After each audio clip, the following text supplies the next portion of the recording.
विरोचकानं कसं तयार केलं तुला? नेत्राने बाहेरून येताना ओढणीतनं सामान आणलं होतं, ते हरवलंय. ते माहिती कोणाला कुठे आहे?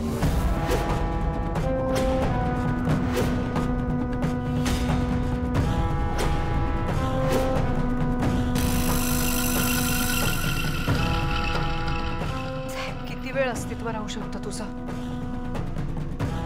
किती वेळ राहू शकतोस तू ह्या अवस्थेत?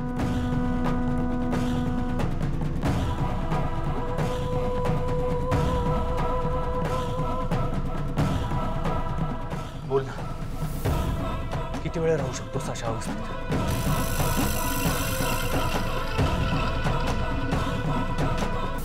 मी काय विचारतोय? मग काय सांगून पाठवलंय विरोचकानं? बोल ना. तुम्ही आता सगळे मागे व्हा, मागे व्हा. तुमच्या रात्री जवळ जाऊ नका. मागे व्हा साहेब, मागे व्हा.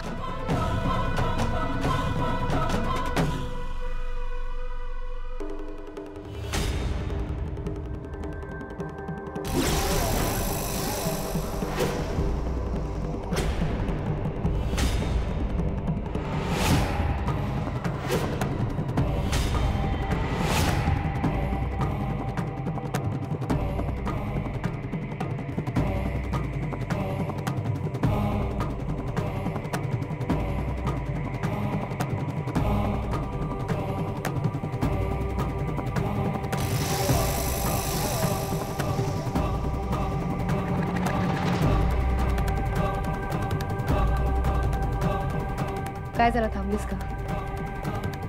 जा, तुझे बिनकामाचं खेळणं घेऊन जा.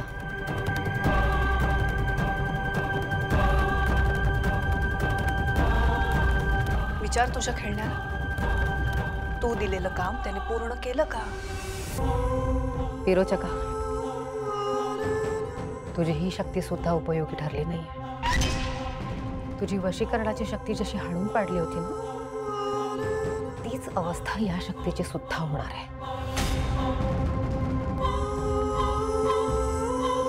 तुझा कुठलाच प्रयत्न यशस्वी नाही होऊ देणार आम्ही आता, कळलं?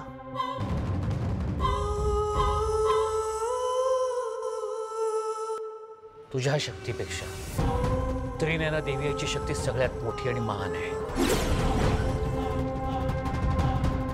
जा, वाजव जा ती वीणा आणि मिळव नवीन शक्ती. तुझी ती राक्षसी विचित्र वीणा मी नष्ट करणार आहे विरोचका. तिच्या सगळ्या तारा तोडणार आहे.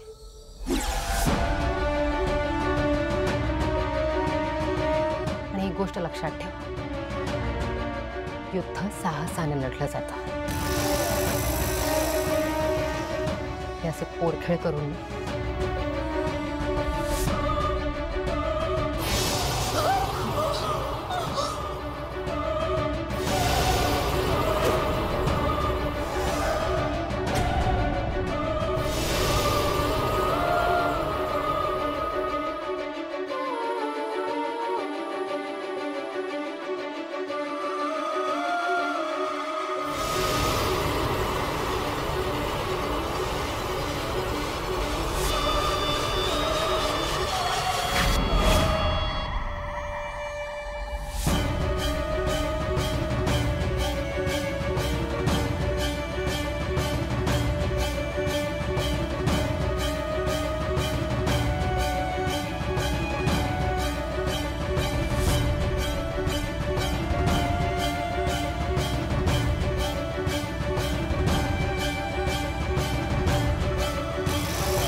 चूक केली, पुन्हा चूक केली मी. प्रतिबिंब तयार झाल्यावर मी खाली जाऊन इंद्राणीच्या रूमच्या बाहेर पहारा द्यायला हवा होता. हा घोळ झालाच नसता.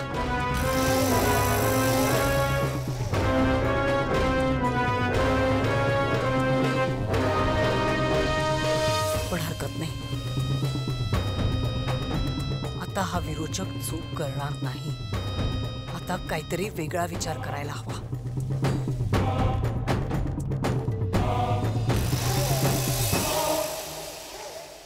चिटलोबर, चिमटा काट. काट. तूच म्हणालीस ना. मला ना बघायचं होतं की मी स्वप्नात आहे की हे सगळं खरंच घडतंय. खरंच घडतंय. अनबिलिव्हेबल आहे हे सगळं. आज आपण सगळ्यांनी प्रत्यक्ष आपल्या डोळ्यासमोर डबल रोल पाहिलाय. क्षणभर मलाही असं वाटलं की मी आरशात पाहतोय की काय. अगदी सगळं हुबेहूब होतं. मला खरंच वाटलं की ते पप्पाजीच छे. म्हणून सांगते फाल्गुनी, खात्री केल्याशिवाय बोलत जाऊ नकोस. ते प्रतिबिंब आले आले तू बोलायला सुरुवात केलीस. सॉरी सॉरी काकुमा. एक गोष्ट सगळ्यांनी नीट लक्षात ठेवा. आपल्या समोर कोणीही असलं तरी जोपर्यंत आपण ठरवलेली ओळ समोरची व्यक्ती बोलत नाही तोपर्यंत त्या व्यक्तीवर विश्वास ठेवायचा नाही. किती काही इमर्जन्सी असली तरी. Yes bro. पण तू बघितलंस ना की ते प्रतिबिंब कसं डोळ्यासमोरून गायब झालं. ते गायब कशामुळे झालं ते माहित नाही, पण एवढं मात्र नक्की की ते प्रतिबिंब एका ठराविक काळापुरतं असतं.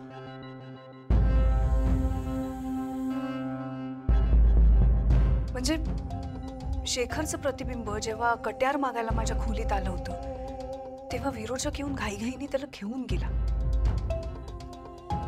आणि मला असं वाटतं की शेखरच्या प्रतिबिंबाने विरोचकाला काही सांगण्याआधी ते प्रतिबिंब गायब झालं. नाही तर विरोचकाला कट्यारीबद्दल कळलं असतं.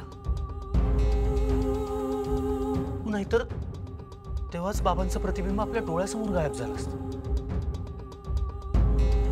आणि विरोचकाच्या शक्तीबद्दल आपल्याला तेव्हाच कळलं असतं. आत्या, आणखी एक गोष्ट आहे. म्हणजे समजा विरोचकाने एखाद्या व्यक्तीचं प्रतिबिंब तयार केलं आणि त्याच व्यक्तीचं प्रतिबिंब विरोचकाने पुन्हा तयार केलं, तर त्या पुन्हा तयार केलेल्या प्रतिबिंबाला आधीच्या प्रतिबिंबाबद्दल काहीच माहिती नसतं. नाहीतर जेव्हा विरोचकाने बाबांचं प्रतिबिंब पुन्हा तयार केलं तेव्हाच विरोचकाला अस्थिकट्यारीबद्दल कळलं असतं आणि विरोचक अस्थिकट्यार शोधायला तुमच्या रूम मध्ये गेलं असतं. हे सगळं वेळेशी निगडीत आहे आणि तो वेळ नेमका किती आहे हे आपल्याला शोधावं लागेल. पण मला जरा कठीण वाटतंय, कारण दिवसभरात विरोचक कितीही आणि कुणाचीही प्रतिबिंब तयार करत राहील. त्यामुळे आपल्याला दिवसभर अलर्ट राहावं लागेल आणि तेच जरा कठीण वाटतंय. नाही, विरोचक प्रतिबिंब फक्त सूर्यास्तानंतरच तयार करतो. तुला फाल्गुनीने ज्यूस आणून दिला ती वेळ काय होती? सूर्यास्तानंतरचीच होती. हा, मी रात्रीच पंपकिन आणायला गेले होते. आणि तुला केतकी जेव्हा दिसली ती वेळ काय होती? सूर्यास्तानंतरच, कारण मी आणि तन्मय संध्याकाळी उशिराच बाहेर गेलो होतो. हो, कारण मला त्या दिवशी संध्याकाळी 8 पर्यंत पोहोचायचं होतं फ्रेंडकडे. हो आत्या, आणि बाबांचं प्रतिबिंब जेव्हा आपल्याला अस्थिकट्यारीबद्दल विचारत होतं ती सुद्धा रात्रच होती.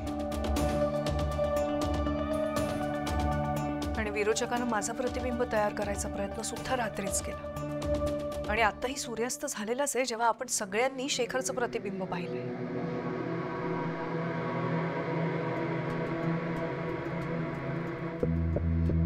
म्हणजे हे नक्की की विरोचक त्याची शक्ती सूर्यास्तानंतरच वापरू शकतो. तरी सुद्धा मला असं वाटतं की आपण 24 तास अलर्ट राहायला हवं. विरोचक प्रतिबिंब तयार करून त्याला जी माहिती हवी आहे ती मिळवण्याचा प्रयत्न करतो. आणि म्हणूनच भाऊजींचं प्रतिबिंब तू ओढणीमधून काय आणलं होतंस हे विचारत होतं, सारखं विचारत होतं. नेत्रा, तुझ्या ओढणीतली ओटी आणि तो नाही, विरोचकाला यातलं काहीच कळलं नसणार. आणि कळलं तरी विरोचक काहीही करू शकत नाही. आज तुम्ही तिघही जसे सावधगिरीने वागलात तसंच यापुढे आपण सगळे सावधगिरीने वागूया. यापुढे विरोचक असं काही करण्याआधी 100 वेळेला विचार करेल.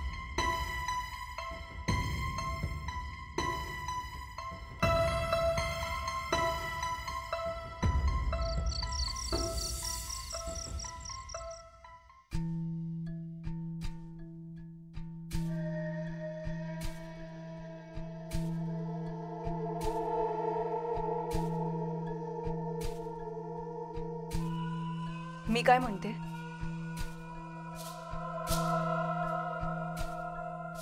बोला ना आत्या. थांब, विरोचक कुठे ते बघून येते मी आधी. आत्या, बाबा विरोचकावर लक्ष ठेवून द्या. विरोचक जर खोलीबाहेर पडला तर ते आपल्याला लगेच फोन करते.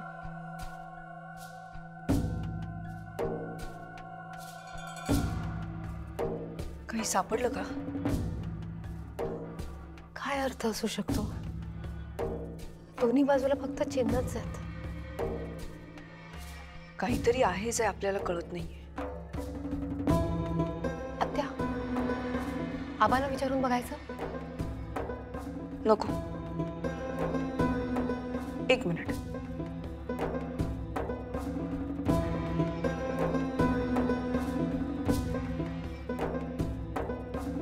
हे लावून बघूया.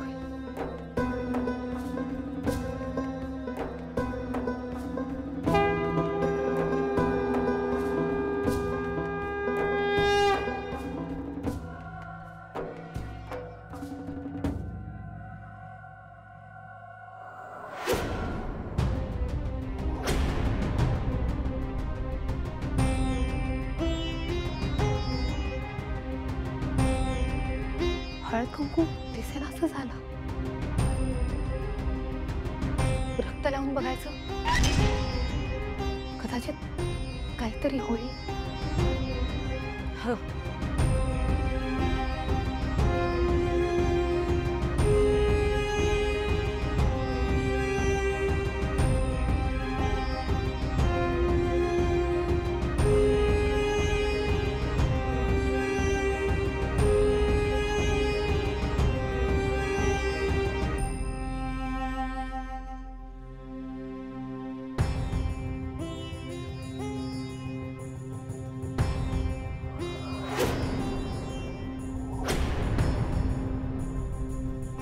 रक्त सुद्धा दिसेल असं झालं.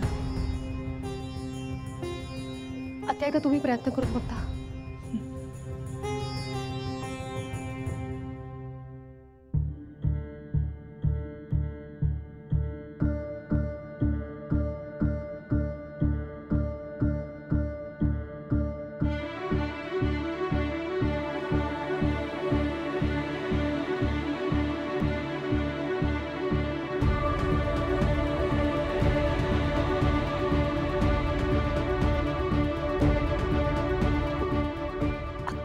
काहीच कळत नाहीये.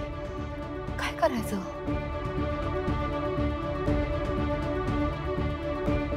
काहीही झालं तरी ह्या ध्वजाचं रहस्य आपल्याला शोधायलाच हवं.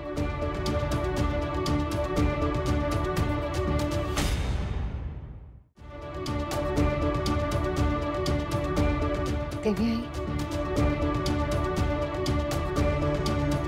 विरोचकाची शक्ती निष्प्रभ ठरते. पण या ध्वजाचं काय रहस्य आहे? तू हा ध्वज आमच्यापर्यंत पोहोचवलास याचा अर्थ हा ध्वज नक्कीच या युद्धात निर्णायक ठरेल. पण याचं रहस्य काय ते कळणार कसं? आता तोच हे गोडूकला मदत कराय.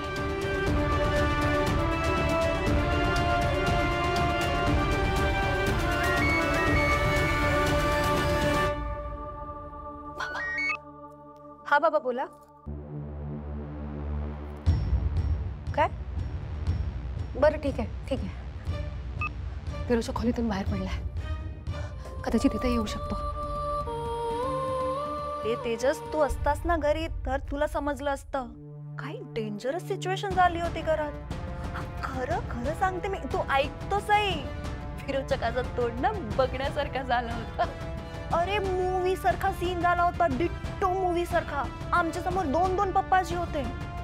हा तू पहिला तो आम्हाला कळतच नव्हतं की खरे पप्पाजी कोण आहे. बोल. की भीती वाटत होते, की भीती वाटत होते ना. काय सांगू मी. येतो काकुमा आणि तन्मयला कळलं की आमच्या समोरचे खरे पप्पाजी नथी. तन्मयने ना पटकन अद्वैत बाईजीला मेसेज केलं आणि अद्वैत बाईजी पटकन सगळ्यांना घेऊन आले. नंतर नेत्रा पण आली. नेत्रा विरोचकाला काय ओरडली. विरोचक ना मस्त घाबरून निघून गेला. तन्मयने सगळ्यांना मेसेज करून बोलवून घेतलं म्हणजे संशय कसा आला यांना? मुळात मुळात शेखरचं प्रतिबिंब पकडलं कसं गेलं? हे सगळे प्रतिबिंब कसं ओळखायला लागले?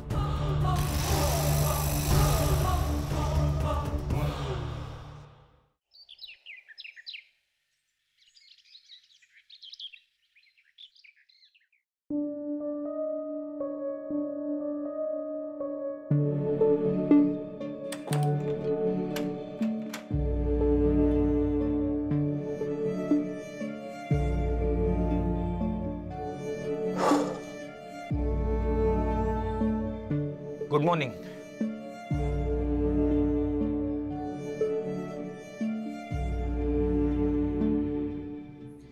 झाली झोप व्यवस्थित?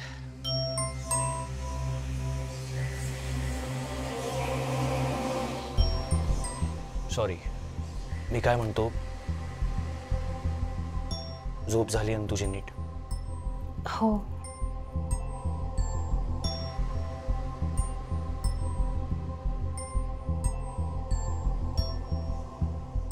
मी काय म्हणते, तुम्ही काल बराच वेळ जागे होता का? हो, कामं संपवायची होती जरा. पण तुला कसं कळलं की मी जागा होतो? म्हणजे तू पण जागी होतीस ना? तर का जागरण करतेस तू? डॉक्टरांनी काय सांगितलं? झोप महत्वाची आहे. हो, पण काल दिवसभरात एवढं काय काय घडलं, सतत डोक्यात तेच विचार चालू होते.